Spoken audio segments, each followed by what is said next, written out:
ಯಾಕೆ ಇದ್ದಕ್ಕಿದ್ದಂಗೆ ಹೊರಗ್ ಬಂದು ಏನಾದ್ರು ಬೇಜಾರಾಯ್ತಾ ಏನು ಅಂತ? ಒಂದು ದೊಡ್ಡ ಕಾರಣ ನನಗೆ ಆ ವಾರ ಉತ್ತಮ ಅಂತಾನು ಬಂತು. ನನಗೆ ತುಂಬಾ ಖುಷಿ ಆಯ್ತು.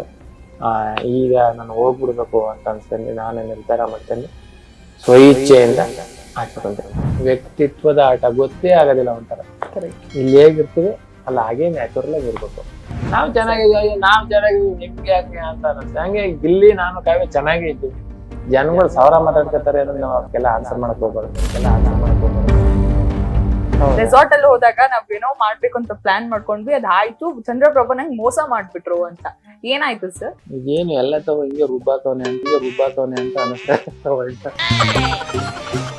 ಬಾಂಬ್ ತರ ನಿಮ್ ವೈಫ್ ವಿಡಿಯೋ ಒಂದು ಪ್ಲೇ ಆಗುತ್ತೆ. ಹೌದು, ಹೇಗಿತ್ತು ಆ ಕ್ಷಣ ಅಂತ? ಏನಿಲ್ಲ ಅವಕ್ಕೆಲ್ಲ ತಲೆ ಕೆಡ್ಸ್ಕೋಬಹುದು. ಅವಳಾಟ ಒಳಗ್ ನನ್ನಾಟ ನಾನ್ ಆಡ್ತೀನಿ. ಹೆಲೋ ವಿಜಯ ಕರ್ನಾಟಕ ವೀಕ್ಷಕರಿಗೆ ಈ ಒಂದು ವಿಶೇಷ ಎಪಿಸೋಡ್ಗೆ ನಿಮ್ಮೆಲ್ಲರಿಗೂ ಹಾರ್ಟ್ಲಿ ವೆಲ್ಕಮ್. ನಾನು ನಿಮ್ಮ ಕಾವ್ಯ ಕೃಷ್ಣಮೂರ್ತಿ. ಬಿಗ್ ಬಾಸ್ ನೀವ್ ನೋಡ್ತಾ ಇದ್ರ. ಸೊ ಎಲ್ರಿಗೂ ಕೂಡ ಒಂದು ಕುತೂಹಲ ಇದ್ದೇ ಇದೆ, ಕಾರಣ ಬೇಕು. ಯಾಕೆ ಚಂದ್ರಪ್ರಭಾ ಅವರು ಏನನ್ನೂ ಹೇಳದೆ ಹೊರಗ್ ಬಂದ್ಬಿಟ್ರು? ಅವರಿಗೆ ಬೇಜಾರಾಯ್ತಾ? ಯಾವ ವಿಚಾರಕ್ಕೆ? ಇದರ ಒಂದಷ್ಟು ಕುತೂಹಲ ನಿಮ್ಮಲ್ಲೂ ಇದೆ, ನನ್ಗೂ ಕೂಡ ಇದೆ. ಸೊ ಮತ್ಯಾಕ್ ತಡ, ಕೇಳ್ತಾ ಹೋಗೋಣ. ನನ್ನ ಹತ್ರ ಸ್ವತಃ ಚಂದ್ರಪ್ರಭಾ ಅವರೇ ನನ್ ಜೊತೆ ಇದೀಗ ಇದ್ದಾರೆ, ಸಿಕ್ಕಿದ್ದಾರೆ. ಸೊ ಮಾತನಾಡ್ತಾ ಹೋಗೋಣ. ಮೊದಲಿಗೆ ಅವನ ಕಾರ್ಯಕ್ರಮಕ್ಕೆ ವೆಲ್ಕಮ್ ಮಾಡ್ಕೊಳ್ಳೋಣ. ಹಲೋ ಸರ್, ನಮಸ್ತೆ, ವೆಲ್ಕಮ್. ನಮಸ್ತೆ ಮೇಡಮ್, ಚೆನ್ನಾಗಿದ್ದೀರಾ? ನಾನ್ ಚೆನ್ನಾಗಿದ್ದೀನಿ, ನೀವ್ ಹೇಗಿದ್ದೀರಾ? ಚೆನ್ನಾಗಿದ್ದೀನಿ. ಆರಾಮಾಗಿದ್ದೀರಾ ಅನ್ಕೋತೀನಿ. ಸೂಪರ್. ಸೊ ಅದೇ, ಈಗ ಮೊದಲನೇ ಪ್ರಶ್ನೆ ನಾನು ಸ್ಟ್ರೇಟ್ ಆಗಿ ಕೇಳ್ಬಿಡ್ತೀನಿ. ಸೊ ಎಲ್ರಿಗೂ ಅದು ಕ್ವಶನ್ ಮಾರ್ಕ್ ಆಗಿ ಉಳಿದಿದೆ. ಯಾಕೆ ಚಂದ್ರಪ್ರಭಾ ಅವರು ಈವನ್ ಸುದೀಪ್ ಸರ್ ಮುಂದೆ ಕೂಡ ಹೇಳಿಲ್ಲ, ರೀಸನ್ ಹೇಳಿಲ್ಲ.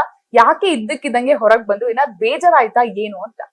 ನನ್ಗೆ ಅದನ್ನೇ ನನ್ನಂತನ್ಗೆ ಬಿಗ್ ಬಾಸ್ ಅಲ್ಲ ಅಂತ ಅನ್ನಿಸ್ತು ನನ್ಗೆ. ಯಾಕಂದ್ರೆ ಇಲ್ಲಿಂದ ಬಿಗ್ ಬಾಸ್ ಬೇಕೇ ಬೇಕು, ಏನೋ ಮಾಡ್ಲೇಬೇಕು ಅಂತ ಹೋಗಿದೆ. ನನ್ಗೆ ಒಂದ್ 4-5 ದಿನದಿಂದ ನನ್ನಂತನ್ಗೆ ಬಿಗ್ ಬಾಸ್ ಅಲ್ಲ ಅಂತ ಅನ್ನಿಸ್ತು. ಅದರಿಂದ ನಾನೇ ಸ್ವಇಚ್ಛೆಯಿಂದ ಬಾಗ್ಲು ಅರ್ಧ ಓಪನ್ ಆಯ್ತು, ಅದ್ರಿಂದ ಆಚೆ ಬಂದು ಇನ್ನೊಂದು ಡೋರ್ ಇತ್ತು, ಅದೆಲ್ಲ ತೆಗಿರಿ ಅಂತ ಎಕ್ಸ್ಚೇಂಜ್ ಮಾಡಿದ್ರು, ಅವ್ರು ತೆಗಿನಿಲ್ಲ. ನಮ್ಮ ಸಹಪಾಠಿಗಳು ಎಲ್ರು ಬಾ ಅಂತ ಹೇಳ್ಕೊಂಡು ಎಲ್ಲ ಕರ್ಕೊಂಡು ಹೋದ್ರು. ಆಮೇಲೆ ಸುದೀಪ್ ಸರ್ ಕೇಳಿದ್ರು, ಇಲ್ಲ ನಾನು ಸರ್ ನನ್ಗೆ ಇಷ್ಟ ಇಲ್ಲ ಅಂತ ಅಂದೆ. ಏನಕ್ಕೆ ಅಂತ ಕೇಳಿದ್ರು, ಸ್ಟೇಜ್ ಮೇಲೂ ಕೇಳಿದ್ರು. ನನ್ಗೆ ಹೇಳ್ಬೇಕು ಅಂತ ಅನ್ನಿಸ್ತಿಲ್ಲ, ಒಂದು ದೊಡ್ಡ ಕಾರಣ. ಬಟ್ ನನ್ಗೆ ಬೇಡ ಅಂತ ಅನಿಸ್ತು. ನಾನು ಸ್ವಇಚ್ಛೆಯಿಂದ ನಾನೇ ಹಾಕಿ ಬಂದೆ. ಸೊ ದೊಡ್ಡ ಕಾರಣ ಹೇಳ್ದೆ ಇರೋ ಕಾರಣ ಏನು ಅಂತ? ಬೇಡ ಅಂತ ಅನಿಸ್ತೈತೆ. ಯಾಕಂದ್ರೆ ಹೇಳಲೇಬಾರ್ದು ಅಂತಲ್ಲ, ಬಟ್ ಈಗ ನಾನು ಹೇಳಲ್ಲ. ಅದು ಹೇಳ್ತೀನಿ. ಇನ್ನೊಂದ್ಸಲ ಇದೇ ತರ ಒಂದು ವೇದಿಕೆ ಸಿಗ್ಲಿ ಅಂದ್ರೆ, ಈ ವೇದಿಕೆ ಹಿಂಗೆ ಸಿಗ್ತಾಗ ನಾನು ಖಂಡಿತ ನಾನು ಹೇಳ್ತೀನಿ. ಅದೇ, ನೀವಂತೂ ಕಾರಣ ಹೇಳಿಲ್ಲ. ಬಟ್ ಹೌದು, ಸೋಷಿಯಲ್ ಮೀಡಿಯಾ ಅಂತ ಇದ್ದಾಗ, ಜನರ ಅಭಿಪ್ರಾಯ ಅಂತ ಇದ್ದಾಗ ಅವ್ರವ್ರಿಗೆ ಸಾಕಷ್ಟು ಪ್ರಶ್ನೆಗಳಿದ್ದೇ ಇರುತ್ತೆ. ಸೊ ಅವ್ರದೊಂದು ಅಭಿಪ್ರಾಯ ಇದ್ದೇ ಇರುತ್ತೆ. ಸೊ ಅದೇ, ಒಬ್ಬೊಬ್ರಿಗೆ ಒಂದೊಂದ್ ರೀತಿ ಅಭಿಪ್ರಾಯಗಳು. ಅಂದ್ರೆ ಏನೋ ಅವ್ರಿಗೆ ಹರ್ಟ್ ಆಯ್ತಾ, ಇಲ್ಲ ಒಂದಷ್ಟು ಟ್ಯಾಕ್ಸ್ ಕೊಡ್ತಾ ಇದ್ರು, ಧನುಷ್ ಅವ್ರು ಕೊಟ್ಮೇಲೆ ಈ ತರ ಆಯ್ತಾ, ಈ ತರದ್ದು ಒಂದಷ್ಟು ಕೂಡ.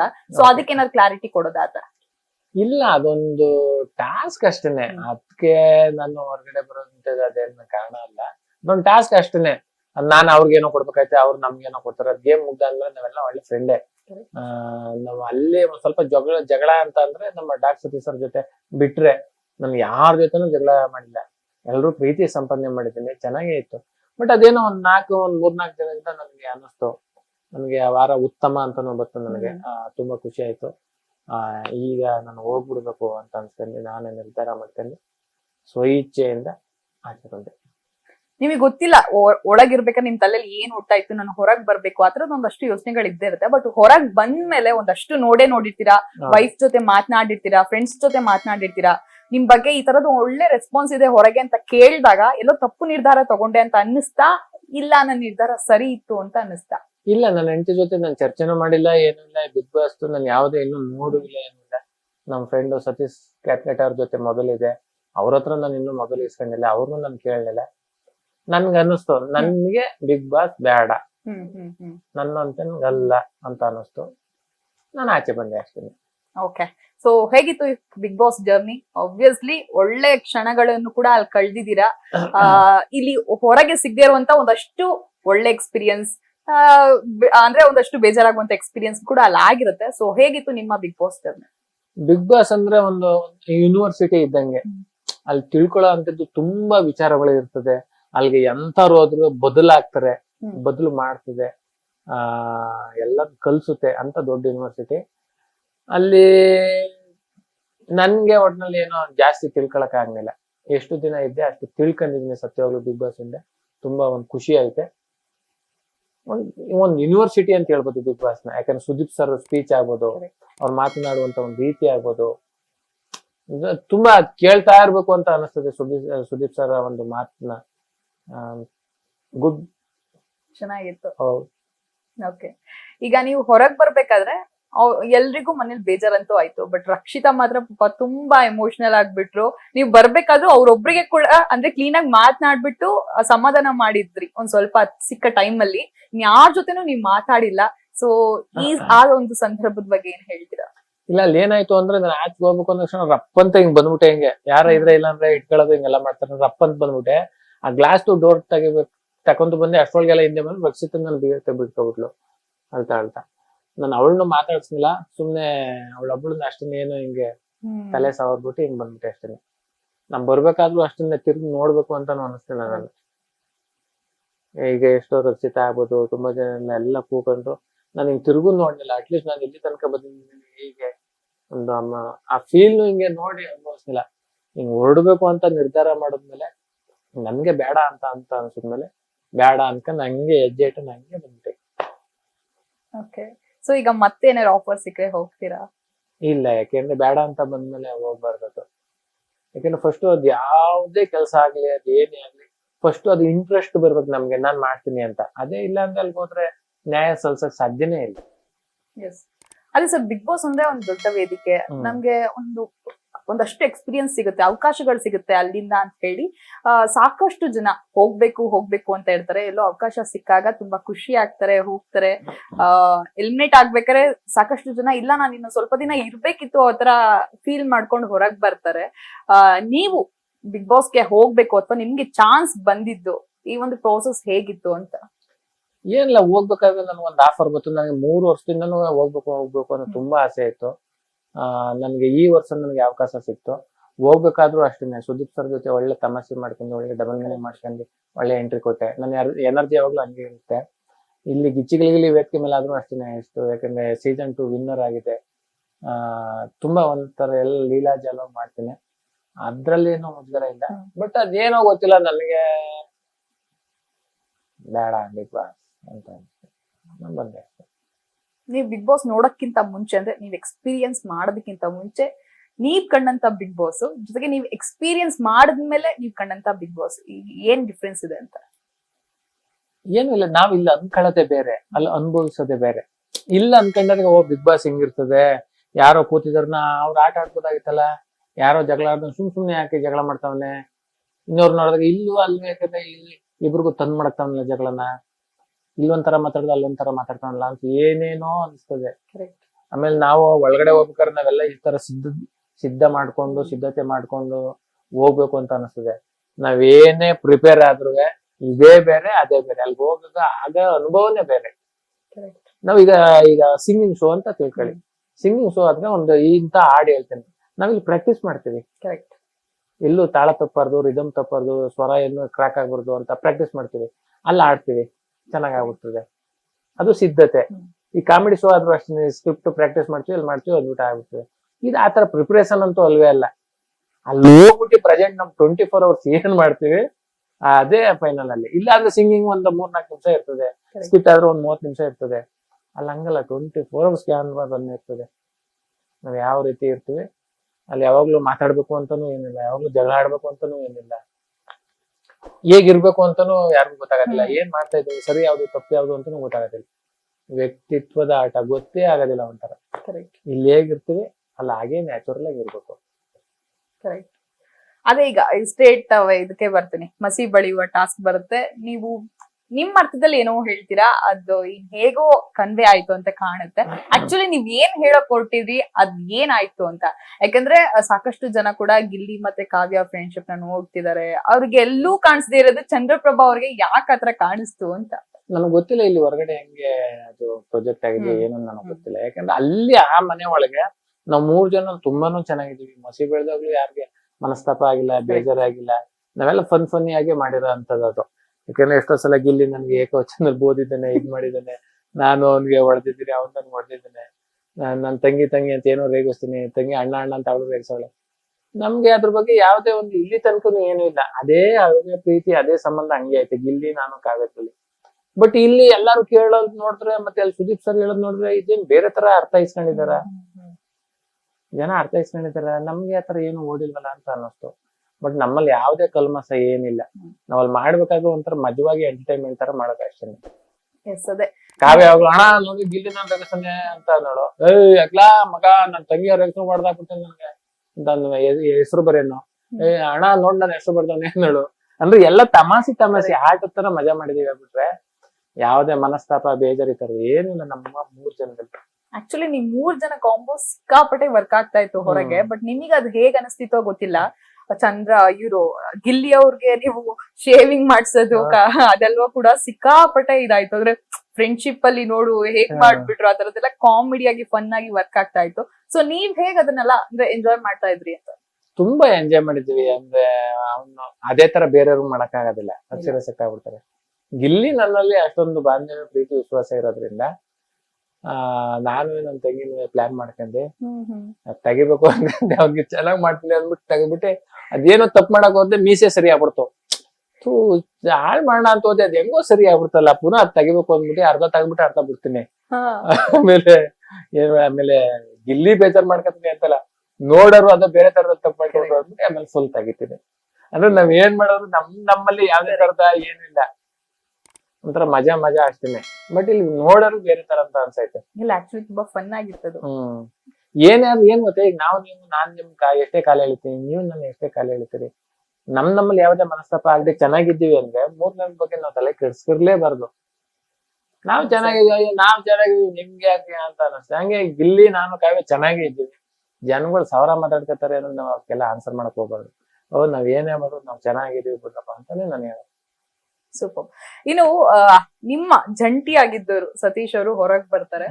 ಆ ಜಂಟಿ ಎಲ್ಲೋ ಬ್ರೇಕ್ ಆಗ್ಬೇಕಾರೆ ಒಂದು ಸ್ಟೇಟ್ಮೆಂಟ್ ಅನ್ನ ಕೊಡ್ತಾರೆ, ನಾವಿಬ್ರು ಡ್ರಾಮಾ ಮಾಡ್ಕೊಂಡು ನಾವು ಪ್ಲಾನ್ ಮಾಡ್ಕೊಂಡಿದ್ವಿ ಅಂತ. ಈವನ್ ಅವ್ರ ಇಂಟರ್ವ್ಯೂಸ್ ಅಲ್ಲೂ ಕೂಡ ಅದನ್ನೇ ಹೇಳಿದ್ರು.